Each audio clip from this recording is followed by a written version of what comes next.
ನಮಸ್ಕಾರ ಸ್ನೇಹಿತರೆ, ಮಸ್ತ್ ಮಗ ಚಾನಲ್ಗೆ ಸ್ವಾಗತ. ನಾನು ಅಮರ್ ಪ್ರಸಾದ್. ಡಿಲಿಮಿಟೇಷನ್ ಬರ್ತಾವಂತೆ ಲೋಕಸಭಾ ಸೀಟುಗಳು, MLA ಸೀಟುಗಳು ಸಿಕ್ಕಾಪಟ್ಟೆ ಜಾಸ್ತಿ ಆಗ್ತಾವಂತೆ. ಎಷ್ಟಾಗುತ್ತಂದ್ರೆ 800 ಆಗುತ್ತಂತೆ, 900 ಆಗುತ್ತಂತೆ, 545ರಿಂದ ಸಿದ್ಧ ಮೇಲಕ್ಕೆ ಹೋಗ್ಬಿಡುತ್ತಂತೆ.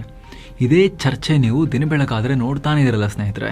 ಯಾಕೆ, ಏನಾಗ್ತಾ ಇದೆ? 2026 ನಂತರ ಬರಬಹುದು ಅಂದುಕೊಂಡು ಇಡೀ ದೇಶ ಯೋಚನೆ ಮಾಡಿತ್ತಲ್ಲ, ಅದು ಆ ರಾಜಕೀಯ ಭೂಕಂಪ ದಿಲ್ಲಿಯಲ್ಲಿ ಹೋಗಿದೆ. ಈಗ ಯಾರು ಊಹೆನೂ ಮಾಡದ ರೀತಿಯಲ್ಲಿ ಕೇಂದ್ರ ಸರ್ಕಾರ ದಿಢೀರಂತ 3 ದಿನಗಳ ವಿಶೇಷ ಸಂಸತ್ ಅಧಿವೇಶನ ಕರೆದುಬಿಡ್ತು. ಭಾರತದ ರಾಜಕೀಯ ನಕ್ಷೆಯನ್ನೇ ಸಂಪೂರ್ಣವಾಗಿ ಬದಲಾಯಿಸುವಂತ 3 ಐತಿಹಾಸಿಕ ಬಿಲ್ಗಳನ್ನು ಸರ್ಕಾರ ಪಾಸ್ ಮಾಡೋಕೆ ಹೆಜ್ಜೆ ಇಟ್ಟಿದೆ.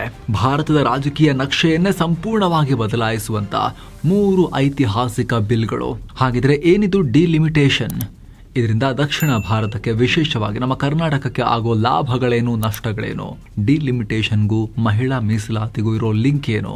ಬನ್ನಿ ಕಂಪ್ಲೀಟ್ ಆಗಿ ಒನ್ ಬೈ ಒನ್ ಪ್ರತಿಯೊಬ್ಬರು ತಿಳಿದುಕೊಳ್ಳಲೇಬೇಕಾಗಿರೋ ಅತಿ ಮುಖ್ಯ ಮಾಹಿತಿಯನ್ನ ಸಿಂಪಲ್ ಆಗಿ ಎಳೆಯಾಗಿ ಅರ್ಥ ಮಾಡ್ಕೊಳ್ತಾ ಹೋಗೋಣ. 850 ಸೀಟು ದಿಢೀರ್ ಅಧಿವೇಶನದ ಹಿಂದಿನ ರಹಸ್ಯ. ಮೊದಲಿಗೆ ಈ ದಿಢೀರ್ ಅಧಿವೇಶನದಲ್ಲಿ ಸರ್ಕಾರ ಮಂಡನೆ ಮಾಡ್ತಿರೋ ಆ 3 ಬಿಲ್ಗಳಲ್ಲಿ ಏನಿದೆ ಅಂತ ನೋಡ್ಬಿಡೋಣ. ಭಾರತದ ಪ್ರಜಾಪ್ರಭುತ್ವದ ಇತಿಹಾಸದಲ್ಲೇ ಬಹುದೊಡ್ಡ ಬದಲಾವಣೆ ತರೋಕೆ ಸರ್ಕಾರ ಮುಂದಾಗಿದೆ. ಮೊದಲನೇದು ಸಂವಿಧಾನಕ್ಕೆ ತಿದ್ದುಪಡಿ ತರೋದು. ಈಗಿರೋ 543 ಲೋಕಸಭಾ ಸೀಟುಗಳ ಸಂಖ್ಯೆಯನ್ನ ಬರೋಬ್ಬರಿ 850ಕ್ಕೆ ಏರಿಸೋದು. ಇನ್ನು ಮುಂದೆ ನಮ್ಮ ಸಂಸತ್ನ ಬಲ 850ಕ್ಕೆ ಏರಿಕೆಯಾಗ್ತಾ ಇದೆ.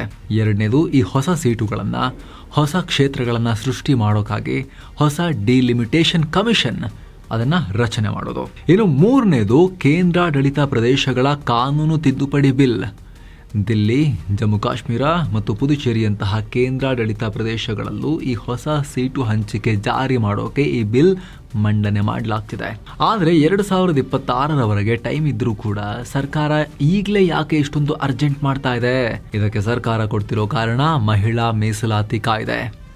ನಿಮಗೆ ನೆನಪಿರ್ಬೋದು, 2023ರಲ್ಲೇ ಕೇಂದ್ರ ಸರ್ಕಾರ ಮಹಿಳೆಯರಿಗೆ ಲೋಕಸಭೆ ಮತ್ತು ವಿಧಾನಸಭೆಗಳಲ್ಲಿ 33% ಮೀಸಲಾತಿ ಕೊಡುವ ಬಿಲ್ ಪಾಸ್ ಮಾಡಿತ್ತು. ಇದನ್ನ ನಾರಿ ಶಕ್ತಿ ವಂದನ್ ಅಧಿನಿಯಂ ಅಂತ ಕರೆಯಲಾಗುತ್ತೆ. ಇದು ಸಂವಿಧಾನದ 106ನೇ ತಿದ್ದುಪಡಿ ಕಾಯ್ದೆ. ಆದ್ರೆ ಇದು ಪಾಸ್ ಆಗಿದ್ರೂ ಕೂಡ ಇದನ್ನ ಜಾರಿಗೆ ತರದೆ ಹಾಗೆ ಹೋಲ್ಡ್ ಮಾಡಲಾಗಿತ್ತು. ಯಾಕಂದ್ರೆ ದೇಶದಲ್ಲಿ ಹೊಸದಾಗಿ ಡಿಲಿಮಿಟೇಷನ್ ಆಗಬೇಕು, ಸೀಟುಗಳ ಸಂಖ್ಯೆ ಹೆಚ್ಚಾಗಬೇಕು. ಅಲ್ಲಿವರೆಗೂ ಈ ಮಹಿಳಾ ಮೀಸಲಾತಿಯನ್ನ ಜಾರಿಗೆ ತರಲ್ಲ ಅಂತ ಸರ್ಕಾರ ಮೊದಲೇ ಕಂಡೀಷನ್ ಹಾಕಿತ್ತು. ಈಗ ಜನಗಣತಿಯ ಕೆಲಸ ಶುರುವಾಗ್ತಿದೆ. ಮನೆಗಳನ್ನ ಪಟ್ಟಿ ಮಾಡೋ ಕೆಲಸ ಆಗ್ತಿರೋದು ಮಾರ್ಚ್ 1, 2027ಕ್ಕೆ ಜನಗಣತಿ ಶುರುವಾಗೋದು. ಆದರೆ ಆ ಜನಗಣತಿ ಮುಗಿದು ಡಿಲಿಮಿಟೇಷನ್ ಪ್ರಕ್ರಿಯೆ ಕಂಪ್ಲೀಟ್ ಆಗಬೇಕು ಅಂದರೆ ಬಹಳ ವರ್ಷಗಳು ಬೇಕು. ಲಾಸ್ಟ್ ಟೈಮ್ 2010-13 ನಡುವೆ ಮಾಡಿದಾಗ 3 ವರ್ಷ ಹಿಡಿದಿತ್ತು. ಹಿಂಗೆ ಕಾಯ್ತಾ ಕೂತ್ರೆ 2029ರ ಮುಂದಿನ ಲೋಕಸಭಾ ಚುನಾವಣೆಯಲ್ಲೂ ಕೂಡ ಮಹಿಳಾ ಮೀಸಲಾತಿ ಕೊಟ್ಟು ಮಹಿಳೆಯರನ್ನು ನಾವು ದೊಡ್ಡ ಸಂಖ್ಯೆಯಲ್ಲಿ ಪಾರ್ಲಿಮೆಂಟಿಗೆ ಕಳ್ಸಕ್ಕೆ ಆಗಲ್ಲ. ಇದೇ ಕಾರಣಕ್ಕೆ 2029ರ ಚುನಾವಣೆಯನ್ನು ಮೈಂಡಲ್ಲಿಟ್ಕೊಂಡು ಈ ಡಿಲಿಮಿಟೇಷನ್ ಪ್ರಕ್ರಿಯೆನ ಫಾಸ್ಟ್ ಟ್ರ್ಯಾಕ್ ಮಾಡ್ತಾ ಇದ್ದೀವಿ ಅಂತ ಸರ್ಕಾರ ಹೇಳ್ತಾ ಇದೆ. ಒಂದು ಕಡೆ ಲೋಕಸಭೆ ಮತ್ತು ವಿಧಾನಸಭೆ ಸೀಟುಗಳನ್ನ ಹೆಚ್ಚು ಮಾಡೋದು, ಇನ್ನೊಂದು ಕಡೆ ಅದರಲ್ಲಿ 33% ಮೀಸಲಾತಿಯನ್ನ ಮಹಿಳೆಯರಿಗೆ ಕೊಡೋದು ಟೋಟಲ್ ಸೀಟ್ಸ್ ಅಲ್ಲಿ. ಈ 2 ಪ್ರಕ್ರಿಯೆಗಳು ಒಟ್ಟೊಟ್ಟಿಗೆ ನಡೆದರೆ ಅದು ಭಾರತದ ರಾಜಕಾರಣದಲ್ಲಿ ನಡೆಯೋ ದೊಡ್ಡ ಭೂಕಂಪ ಮತ್ತು ಕ್ರಾಂತಿ ಸ್ನೇಹಿತರೆ. ಇದು ನಮ್ಮ ಪ್ರಜಾಪ್ರಭುತ್ವವನ್ನ ಮತ್ತಷ್ಟು ಗಟ್ಟಿ ಮಾಡುತ್ತೆ, ಎಲ್ರಿಗೂ ಸಮಾನ ಪ್ರಾತಿನಿಧ್ಯ ಸಿಗುವಂತೆ ಮಾಡುತ್ತೆ ಅನ್ನೋದು ಸರ್ಕಾರದ ವಾದ. ಏನಿದು ಡಿಲಿಮಿಟೇಷನ್? ಬಹಳ ಸಿಂಪಲ್ ಆಗಿ ಹೇಳಬೇಕು ಅಂದ್ರೆ ಕ್ಷೇತ್ರಗಳ ಪುನರ್ ವಿಂಗಡಣೆ, ಮರು ವಿಂಗಡಣೆ. ನಮ್ಮ ಸಂವಿಧಾನದ ಆರ್ಟಿಕಲ್ 82ರ ಪ್ರಕಾರ ಒಂದು ಸ್ಪಷ್ಟವಾದ ನಿಯಮ ಇದೆ. ಪ್ರತಿ ಬಾರಿ ಜನಗಣತಿ ಅಂದ್ರೆ ಸೆನ್ಸಸ್ ಮುಗಿದ ನಂತರ ದೇಶದಲ್ಲಿರೋ ಲೋಕಸಭಾ ಕ್ಷೇತ್ರ ಮತ್ತು ವಿಧಾನಸಭಾ ಕ್ಷೇತ್ರಗಳನ್ನ ಹೊಸದಾಗಿ ವಿಂಗಡಣೆ ಮಾಡಬೇಕು. ಅಂದ್ರೆ ಬದಲಾಗಿರೋ ಜನಸಂಖ್ಯೆಯ ಅನುಗುಣವಾಗಿ ಯಾವ ರಾಜ್ಯಕ್ಕೆ ಎಷ್ಟು ಸೀಟುಗಳು ಬರಬೇಕು ಅಂತ ಅಡ್ಜಸ್ಟ್ ಮಾಡಬೇಕು. ಇದರ ಜೊತೆಗೆ ಆಯಾ ರಾಜ್ಯದ ಒಳಗಡೆ ಇರೋ ಕ್ಷೇತ್ರಗಳ ಬೌಂಡರಿಗಳನ್ನ ಹೊಸದಾಗಿ ಮಾರ್ಪಡಿಸಬೇಕು. ಹಾಗಾದ್ರೆ ಇದನ್ನ ಯಾಕೆ ಮಾಡಬೇಕು? ಸುಮ್ಮನೆ ಇದ್ದ ಹಾಗೆ ಇರಬಾರ್ದು. ಯಾಕಂದ್ರೆ ಡೆಮೋಕ್ರಸಿಯಲ್ಲಿ ಪ್ರತಿಯೊಬ್ಬರ ಓಟಿನ ಬೆಲೆ ಸಮಾನವಾಗಿರಬೇಕು. ಲೋಕಸಭೆ ಅನ್ನೋದು ಇಡೀ ದೇಶದ ನಮ್ಮೆಲ್ಲರ ಪ್ರತಿಧ್ವನಿ. ಅಲ್ಲಿ ನಮ್ಮೆಲ್ಲರಿಗೂ ಈಕ್ವಲ್ ರೆಪ್ರೆಸೆಂಟೇಷನ್, ಸಮಾನ ಪ್ರಾತಿನಿಧ್ಯ ಸಿಗಬೇಕು. ಇದಕ್ಕಾಗಿಯೇ ನಮ್ಮ ಸಂವಿಧಾನದಲ್ಲಿ ಒಬ್ಬ ವ್ಯಕ್ತಿ ಒಂದು ವೋಟ್ ಅನ್ನೋ ಸೂತ್ರ ಇದೆ. ದೇಶದಲ್ಲಿರೋ ಪ್ರತಿಯೊಬ್ಬ ವ್ಯಕ್ತಿಯ ವೋಟ್ಗೂ ಈಕ್ವಲ್ ವೇಟೇಜ್ ಇರಬೇಕು. ಇದೇ ಆಧಾರದಲ್ಲಿ ಸಂವಿಧಾನದ ಆರ್ಟಿಕಲ್ 81ರ ಪ್ರಕಾರ ಒಂದು ನಿಯಮವನ್ನು ಮಾಡಲಾಗಿದೆ. ಲೋಕಸಭೆಯಲ್ಲಿ ಗರಿಷ್ಠ 550 ಸಂಸದರು ಇರಬಹುದು ಅಂತ ನಿಗದಿ ಮಾಡಲಾಗಿದೆ. ಮತ್ತು ಈ ಸಂಸದರ ಸ್ಥಾನಗಳನ್ನು ಆಯಾ ರಾಜ್ಯದ ಜನಸಂಖ್ಯೆಗೆ ತಕ್ಕಂತೆ ಹಂಚಿಕೆ ಮಾಡಬೇಕು. ಇಲ್ಲಿ ಅತಿ ಮುಖ್ಯವಾಗಿರೋ ರೂಲ್ ಏನು ಅಂದರೆ ಒಬ್ಬ ಸಂಸದ ಮತ್ತು ಆತನ ಕ್ಷೇತ್ರದ ಮತದಾರರ ಅನುಪಾತ ಇಡೀ ದೇಶದಲ್ಲಿ ಹೆಚ್ಚು ಕಮ್ಮಿ ಸೇಮ್ ಇರಬೇಕು. ಉದಾಹರಣೆಗೆ 10 ಲಕ್ಷ ಜನರಿಗೆ ಒಬ್ಬ ಸಂಸದ ಅಂತ ಲೆಕ್ಕ ಬಂದರೆ ಇಡೀ ದೇಶದ ಎಲ್ಲ ರಾಜ್ಯಗಳಲ್ಲೂ ಸೇಮ್ ರೇಷಿಯೋ ಇರಬೇಕು. ಜನಸಂಖ್ಯೆ ತುಂಬ ಕಮ್ಮಿ ಇರೋ ಸಣ್ಣ ಪುಟ್ಟ ನಾರ್ತ್ ಈಸ್ಟರ್ನ್ ರಾಜ್ಯಗಳಿಗೆ ಮಾತ್ರ ಇದರಲ್ಲಿ ವಿನಾಯಿತಿ ಇದೆ. ಅಲ್ಲಿ ಕನಿಷ್ಠ ಒಬ್ಬ ಸಂಸದ ಇದ್ದರೆ ಸಾಕು. ಆದರೆ ವಾಸ್ತವದಲ್ಲಿ ಈಗಿನ ಪರಿಸ್ಥಿತಿ ಹಾಗಿಲ್ಲ. ಜನಸಂಖ್ಯೆ ಬದಲಾದಂತೆ ಈ ಬ್ಯಾಲೆನ್ಸ್ ಸಂಪೂರ್ಣವಾಗಿ ತಪ್ಪಿ ಹೋಗಿದೆ. ಉದಾಹರಣೆಗೆ ಹಿಮಾಚಲ ಪ್ರದೇಶದ ಲೆಕ್ಕ ತಗೊಳ್ಳಿ. ಅಲ್ಲಿ ಒಬ್ಬ ಸಂಸದ ಸರಾಸರಿ 17 ಲಕ್ಷ ಜನರನ್ನು ಪ್ರತಿನಿಧಿಸ್ತಾರೆ. ಆದರೆ ಪಕ್ಕದ ಹರಿಯಾಣದಲ್ಲಿ ಒಬ್ಬ ಸಂಸದ 25 ಲಕ್ಷಕ್ಕೂ ಅಧಿಕ ಜನರನ್ನು ಪ್ರತಿನಿಧಿಸ್ತಾರೆ. ರಾಜಸ್ಥಾನದಲ್ಲೂ ಇದೇ ಪರಿಸ್ಥಿತಿ ಇದೆ. ಅಂದರೆ ಹರಿಯಾಣದ ಅಥವಾ ರಾಜಸ್ಥಾನದ ವ್ಯಕ್ತಿಯ ಓಟಿನ ವ್ಯಾಲ್ಯೂ ಕಮ್ಮಿ ಆಯ್ತಲ್ವ ಈಗ. ಹೀಗೆ ತಪ್ಪಿರೋ ಬ್ಯಾಲೆನ್ಸನ್ನು ಸರಿಪಡಿಸಿ ಓಟಿನ ಬೆಲೆಯನ್ನು ಈಕ್ವಲ್ ಮಾಡೋದಕ್ಕಾಗಿ ಆರ್ಟಿಕಲ್ 82 ಅಡಿಯಲ್ಲಿ ನಿಯಮವನ್ನು ಮಾಡಲಾಗಿದೆ.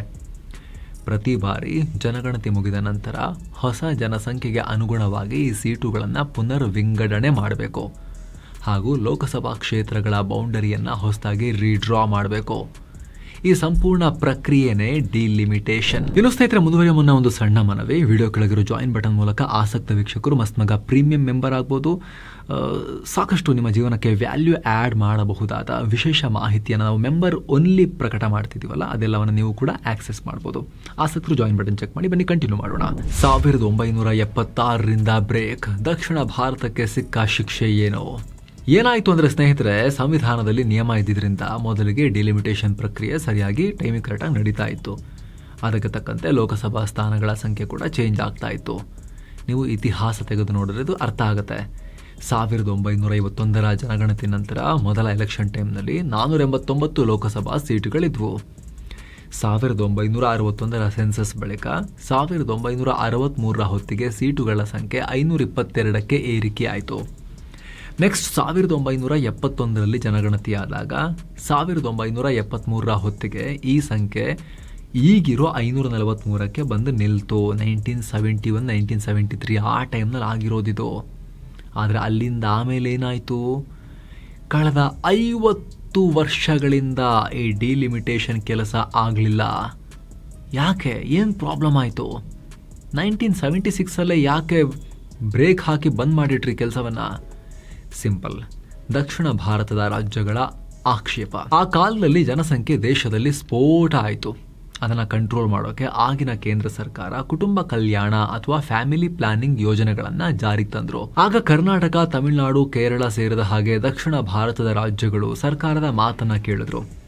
ಬಹಳ ಕಟ್ಟುನಿಟ್ಟಾಗಿ ನ್ಯಾಷನಲ್ ಪಾಲಿಸಿಯನ್ನು, ಜನಸಂಖ್ಯಾ ನಿಯಂತ್ರಣ ಪಾಲಿಸಿಯನ್ನು ಜಾರಿಗೆ ತಂದರು. ಪಾಪ್ಯುಲೇಷನ್ ಕಂಟ್ರೋಲ್ ಮಾಡಿದ್ರು. ಎಜುಕೇಷನ್ ಮೇಲೆ ಇನ್ವೆಸ್ಟ್ ಮಾಡಿದ್ರು. ತುಂಬ ಜನರಿಗೆ ಅವೇರ್ನೆಸ್ ಮೂಡಿಸಿದ್ರು. ಹೆಲ್ತ್ ಕೇರ್ ಮೇಲೆ ಇನ್ವೆಸ್ಟ್ ಮಾಡಿದ್ರು. ಇಲ್ಲೆಲ್ಲ ಮಕ್ಕಳು 1-2 ಸಾಕು ಅನ್ನೋ ಮೈಂಡ್ ಸೆಟ್ಟಿಗೆ ಹೆಚ್ಚಿನ ಪಾಪ್ಯುಲೇಷನ್ ಬಂತು. ಆದರೆ ಉತ್ತರ ಪ್ರದೇಶ, ಬಿಹಾರದಂಥ ಉತ್ತರ ಭಾರತದ ಹಲವಾರು ರಾಜ್ಯಗಳಲ್ಲಿ ಜನಸಂಖ್ಯೆ ಮಿತಿಮೀರಿ ಏರ್ತಾನೆ ಇತ್ತು. ಈ ಟೈಮ್ನಲ್ಲಿ ಡಿಲಿಮಿಟೇಷನ್ ಮಾಡಿದ್ರೆ ಏನಾಗ್ತಾ ಇತ್ತು? ಮಾತು ಕೇಳಿದ ದಕ್ಷಿಣದ ರಾಜ್ಯಗಳಿಗೆ ಇಲ್ಲಿ ಜನಸಂಖ್ಯೆ ಕಮ್ಮಿ ಇದೆ ಅನ್ನೋ ಕಾರಣಕ್ಕೋಸ್ಕರ, ಚೆನ್ನಾಗಿ ಪರ್ಫಾರ್ಮ್ ಮಾಡಿದ್ದಾರೆ ಪಾಪ್ಯುಲೇಷನ್ ಕಂಟ್ರೋಲಲ್ಲಿ ಅನ್ನೋ ಕಾರಣಕ್ಕೋಸ್ಕರ ಪನಿಷ್ಮೆಂಟ್ ಆಗ್ತಿತ್ತು. ಬಹುಮಾನ ಸಿಗೋದ್ರ ಬದಲಿಗೆ ಸೀಟ್ಗಳು ಕಮ್ಮಿ ಆಗಿಬಿಡ್ತಾ ಇದ್ವಲ್ಲ. ಉತ್ತರದ ರಾಜ್ಯಗಳಿಗೆ ಕೆಟ್ಟ ಪರ್ಫಾರ್ಮೆನ್ಸ್ಗೆ ಬಹುಮಾನ ಕೊಟ್ಟಂಗೆ ಆಗ್ತಿತ್ತಲ್ಲ, ಸೀಟ್ಗಳು ಜಾಸ್ತಿ ಆಗ್ಬಿಡ್ತಿದ್ವಲ್ಲ. ಇದು ದೇಶದಲ್ಲಿ ಪೊಲಿಟಿಕಲ್ ಬಿರುಗಾಳಿಯನ್ನು ಎಬ್ಬಿಸ್ತು.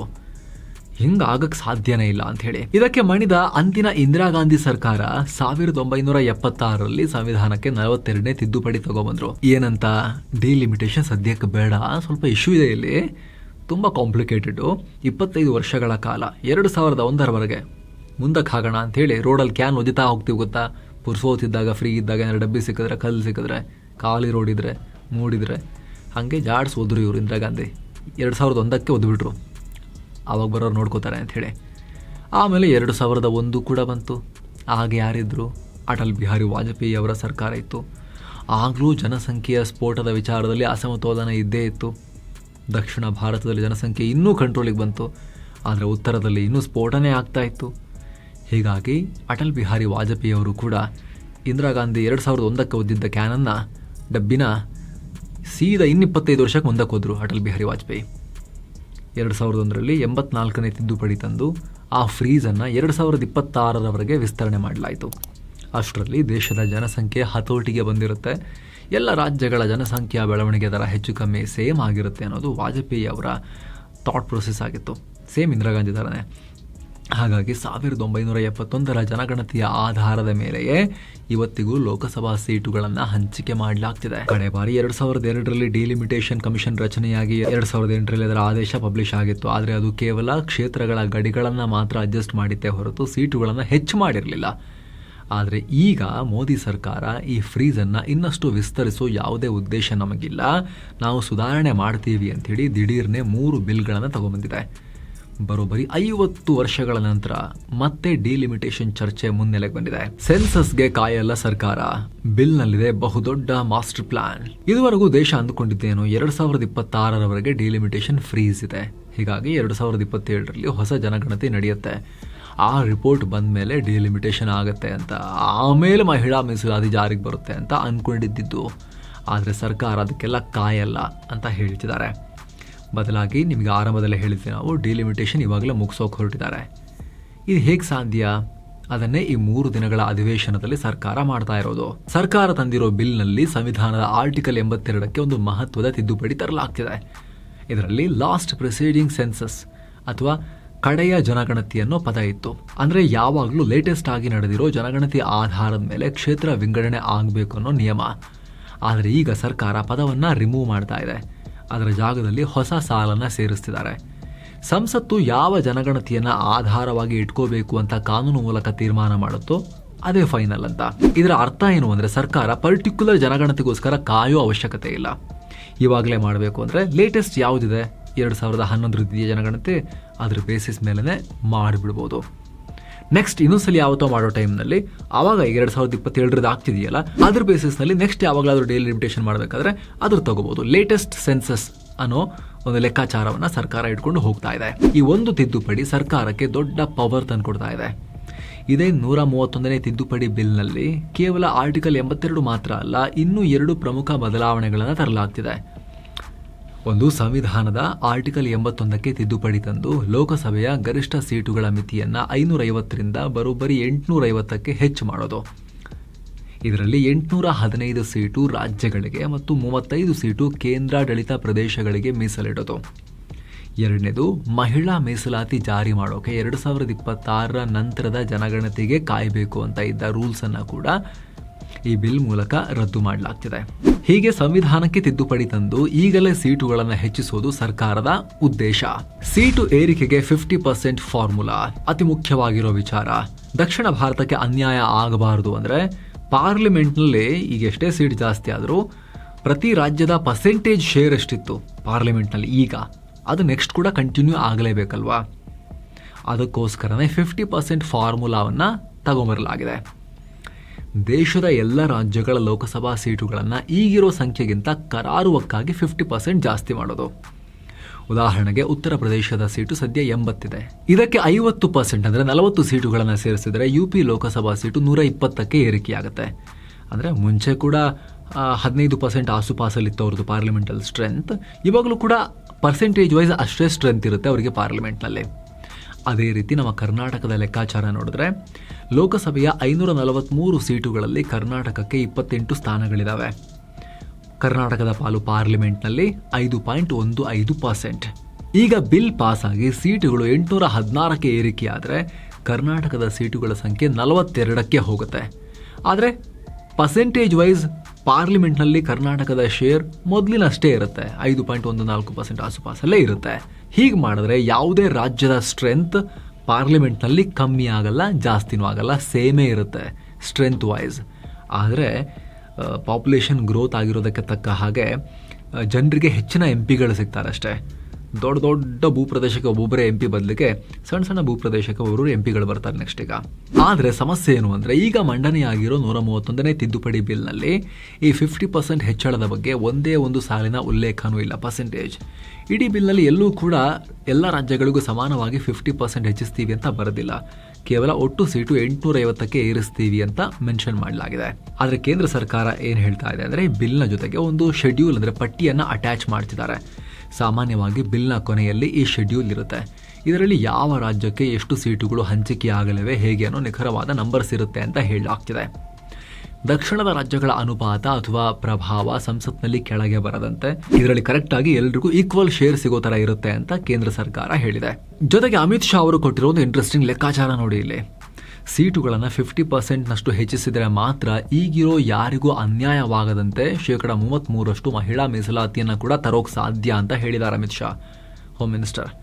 ಅಂದರೆ ಈಗಿರೋ 543 ಸೀಟುಗಳನ್ನು 50% ಹೆಚ್ಚಿಸಿದ್ರೆ ಅದು 816ಕ್ಕೆ ಬಂದು ನಿಲ್ಲತ್ತೆ. ಅದನ್ನೇ ರೌಂಡ್ ಆಫ್ ಮಾಡಿ 850 ಸೀಟು ಅಂತ ಬಿಲ್ನಲ್ಲಿ ಹೇಳಲಾಗಿದೆ. ಆದರೆ ಇದನ್ನು 814ಕ್ಕೆ ಯಾಕೆ ಏರಿಸಬೇಕು?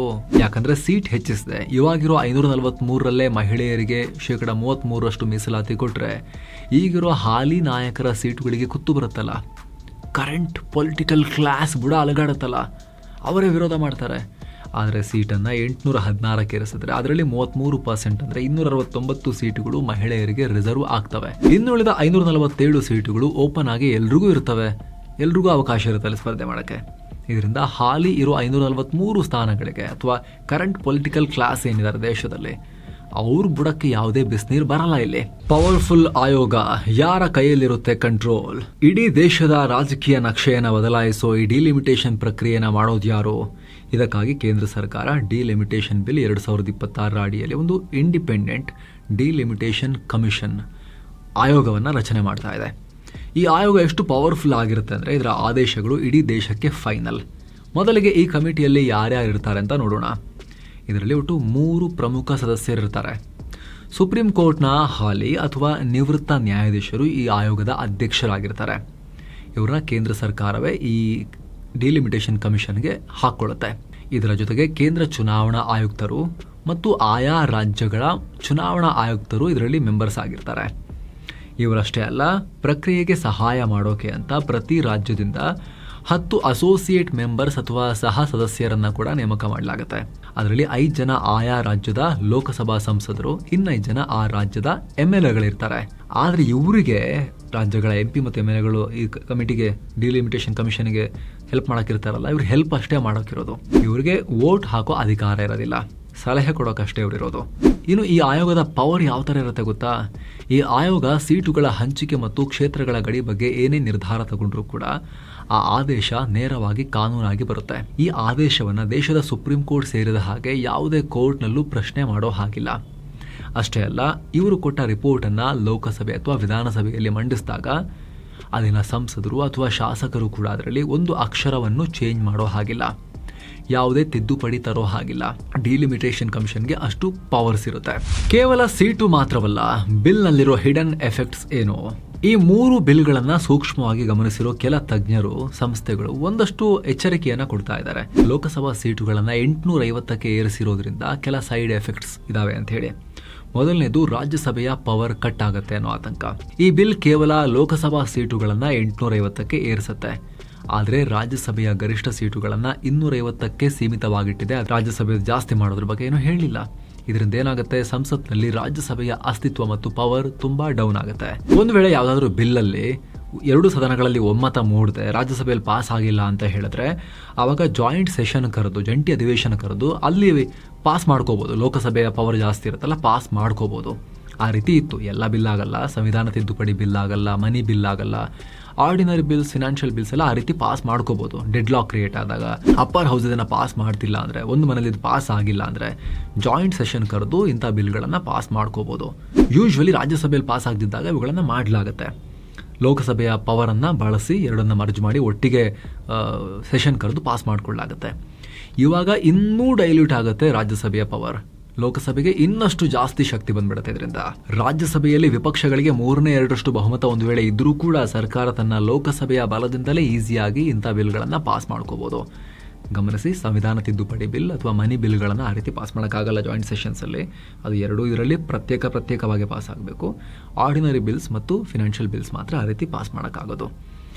ಜೊತೆಗೆ ರಾಷ್ಟ್ರಪತಿ ಉಪರಾಷ್ಟ್ರಪತಿ ಚುನಾವಣೆಯಲ್ಲೂ ಕೂಡ ರಾಜ್ಯಸಭೆಯ ಓಟಿನ ಪ್ರಭಾವ ಸಂಪೂರ್ಣ ಡೌನ್ ಆಗುತ್ತೆ. ಎರಡನೇದು, ಮಂತ್ರಿಮಂಡಲದ ಹಿಗ್ಗುವಿಕೆ. ನಮ್ಮ ಸಂವಿಧಾನದ ಆರ್ಟಿಕಲ್ 75 ಪ್ರಕಾರ ಲೋಕಸಭಾ ಸಂಸದರ ಒಟ್ಟು ಸಂಖ್ಯೆ ಎಷ್ಟಿರುತ್ತೆ ಅದರ 15% ಮಾತ್ರ ಮಂತ್ರಿಗಳಾಗ್ಬೋದು, ಮಿನಿಸ್ಟರ್ಸ್ ಆಗ್ಬೋದು ಪ್ರಧಾನಿಗಳ ಕ್ಯಾಬಿನೆಟ್ನಲ್ಲಿ. ಸದ್ಯ 543 ಸೀಟ್ ಇರೋದ್ರಿಂದ ಮಂತ್ರಿಮಂಡಲದ ಗರಿಷ್ಠ ಮಿತಿ 81 ಇದೆ.